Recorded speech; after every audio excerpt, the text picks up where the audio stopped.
जळगाव विधानसभेच्या या संकल्प मेळावा निर्धार मेळाव्याच्या निमित्ताने आपल्या सगळ्यांना मार्गदर्शन ज्यांनी केलं ते आपल्या जळगाव लोकसभेच्या लोकप्रिय खासदार आदरणीय स्मिताताई वाघ, ज्यांच्या भाषणातून आता केवळ एक कार्यकर्ता आमदारच नाही तर एक प्रभावी वक्ता सुद्धा दिसायला लागला, असे आमचे आदरणीय मंगेश दादा चव्हाण, ज्यांच्या विजयासाठी आपण सगळेजण कंबर कसून या ठिकाणी आहोत, ते आदरणीय आप्पासाहेब किशोर आप्पा पाटील, त्याचप्रमाणे आदरणीय मधुभाऊ काटे, भोराप्पा, रावसाहेब जिभाऊ, राजेंद्र जिभाऊ, संजू तात्या, कपिल दादा, रवी आबा, अमोल दादा पाटील, संजू आबा, विकास तात्या, सदाशिव आबा, रमेश दादा वाणी, कांती शेठ, प्रमोद भाऊ, सोमवंशी, अनिल दादा पाटील, वसंतजी गायकवाड, गोविंद शेलार, विजयजी पाटील, गोविंदजी देवरे, विश्वास बापू, मनोज पाटील, सुभाष पाटील, किशोरजी संचेती, दादाभाऊ पाटील, वसंत भाऊ गेदे, हिम्मत अण्णा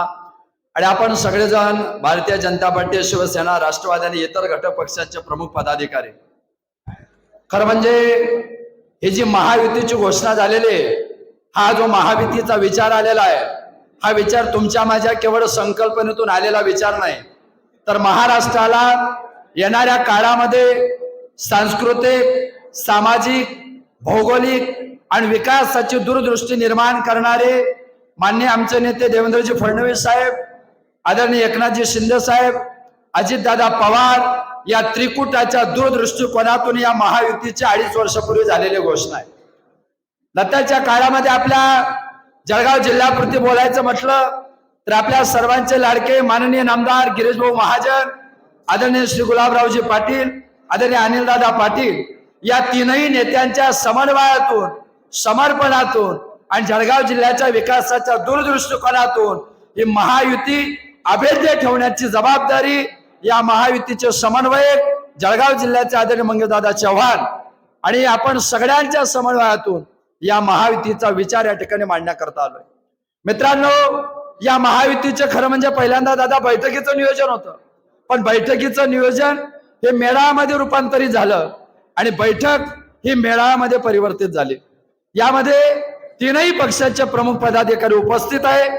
हा विचार आपल्याला येणाऱ्या काळामध्ये महायुतीच्या विजयाकरता द्यायचे. मी नेहमी सांगतोय की ही जी लढाई आहे, ही लढाई विचाराची लढाई, ही लढाई अस्मितेची लढाई, ही लढाई सांस्कृतिक विजयाला निर्माण करणारी लढाई.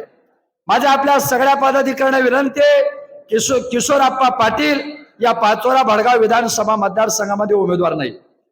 किशोरप्पा पाटील या मतदारसंघामध्ये उमेदवार नाही, तर माझ्या भारतीय जनता पार्टीच्या कार्यकर्त्याला विनंती, आपले नेते देवेंद्रजी फडणवीस साहेब या ठिकाणी उमेदवार आहे. या पद्धतीने आपण सगळ्यांनी येणाऱ्या काळामध्ये काम करायचं. ज्या पद्धतीने गुलाबभाऊ सांगायचे की स्मिताताईंनी नरेंद्र मोदी साहेब उमेदवार आहे, अगदी त्या पद्धतीने तुम्ही नाही, आता देवेंद्रजी उमेदवार आहे. या ताकदीने हा कार्यकर्ता प्रवास करेल, या ताकदीने हा कार्यकर्ता प्रवास करेल. कार्यकर्त्याचे एकमेकाला त्रास असतात. आप्पासाहेब, तुमचा कार्यकर्ता आमच्या कार्यकर्त्याला त्रास देतो, आमचा कार्यकर्ता तुम्हाला त्रास देतो, हे सगळं चालूच राहतंय. पण हे सगळं चालू राहताना प्रत्येकाला ज्याचा त्याचा पक्ष वाढवण्याचा नैतिक अधिकार आणि नैतिक अधिकार तो पक्ष वाढवत असताना छोट्या मोठ्या गोष्टी चालू राहतील. पण हे सगळे चालत असताना भारतीय जनता पार्टीचा कार्यकर्ता हा आदेशाचं पालन करणारा कार्यकर्ता आहे. भारतीय जनता पार्टीचा कार्यकर्ता हा शिस्तीचं पालन करणारा कार्यकर्ता आहे. हा पैशावर विकत घेतल्या जाणारा कार्यकर्ता नाही. जळकेकर महाराज म्हणजे भारतीय जनता पार्टी नाही, मधुभाऊ म्हणजे भारतीय जनता पार्टी नाही, तर या सगळ्या कार्यकर्त्याचं एकत्रीकरण म्हणजे आपल्या सोबत असणारा भारतीय जनता पार्टीचा कार्यकर्ता असेल. हा विचार आपण सगळ्यांनी एकत्रीकरणाने प्रवास करून चालणार आहोत. मित्रांनो, आपणही सगळ्यांनी नेत्यांनी ज्या पद्धतीने तुम्हाला मला प्रत्येकाला आदेश दिलेले आहेत आणि त्या आदेशानुसार पालन करतोय. आमचे नेते माननीय नामदार गिरीश भाऊंनी, मंगेश दादा असतील, स्मिताताई असेल, मी असेल, आम्हाला सगळ्यांना ज्या क्षणाला आदेश केले त्या क्षणाला आम्ही सगळेजण तेवढ्याच ताकदीने या प्रवासामध्ये आपल्या सगळ्यांसोबत आहोत. आप्पा, मला आपण ज्या वेळी फोन केला त्यावेळी तुम्हाला सांगितलं की डफळं वाजल्याशिवाय अंगात येत नाही. आप्पा म्हणायचे, महाराज हे काय चाललंय? म्हटलं एकदा डफळ वाजू द्या, मग अंगात प्रत्येकाचे येईल. तुमचा फॉर्म भरू द्या, आम्हीच तुमच्या प्रचाराला स्टेजवर राहणार आहोत.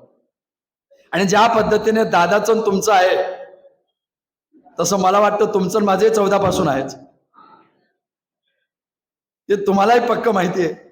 आणि म्हणून युतीचं काम आम्ही सगळेजण एका दिलाने एका मनाने सगळेजण करणार आहोत.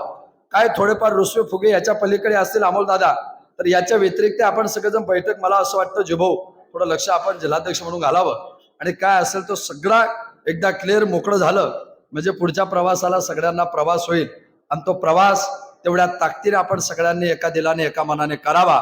आणि पुन्हा एकदा किशोर अप्पांना तिसऱ्या टर्म करता शुभेच्छा देऊया की लौट कर आऊंगा मैं फिर उसी अंदाज में, लौट कर आऊंगा मैं फिर उसी अंदाज में, उसी नजाकत में, उसी अदाकत में, उसी शोर से, उसी डोर से, उसी स्थैर्य से, उसी धैर्य से, लेकिन साथ में रहेगा भारतीय जनता पार्टी का कार्यकर्ता उसी शान से. आणि म्हणून त्या ताकदीने आपण सगळ्या जणांनी उद्याचा फॉर्म भरायचा आहे आणि बरोबर आजपासून 1 महिन्यापर्यंत आमच्या मंगेश दादांनी सेटला आजची बरोबर 23 तारीख आहे आणि 23 लाच निकाल आहे. पण आजचा हा संकल्प विजयापर्यंत आपण सगळ्यांनी एका दिलाने एका मताने टिकूयात. फक्त माझी कार्यकर्त्यांना विनंती आहे, आता इथून पुढे कोणी मिसगाईड करायचा प्रयत्न करू नका. कुठल्या शिवसेनेच्या कार्यकर्त्याने आता खाली बडबड करायची नाही की भारतीय जनता पार्टीचे कार्यकर्ते काम करणार नाही. कुठल्याच भारतीय जनता पार्टीच्या कार्यकर्त्याने खाली संदेश द्यायचा नाही की शिवसेनेचे लोक काम करणार नाही.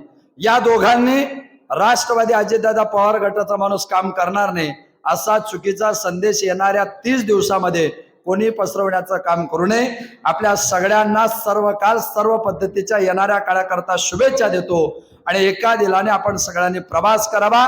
आपल्याला या ठिकाणी भारतीय जनता पार्टीच्या कार्यकर्त्याला विनंती आहे की कमळामध्ये आपल्याला धनुष्य दिसतं तसं धनुष्यामध्ये येणाऱ्या काळामध्ये कमळ दिसू देत आणि आप्पा प्रचंड मताने विजयी व्हावे या शुभेच्छा देतो. थांबतो. धन्यवाद. जय हिंद, जय महाराष्ट्र, जय श्रीराम.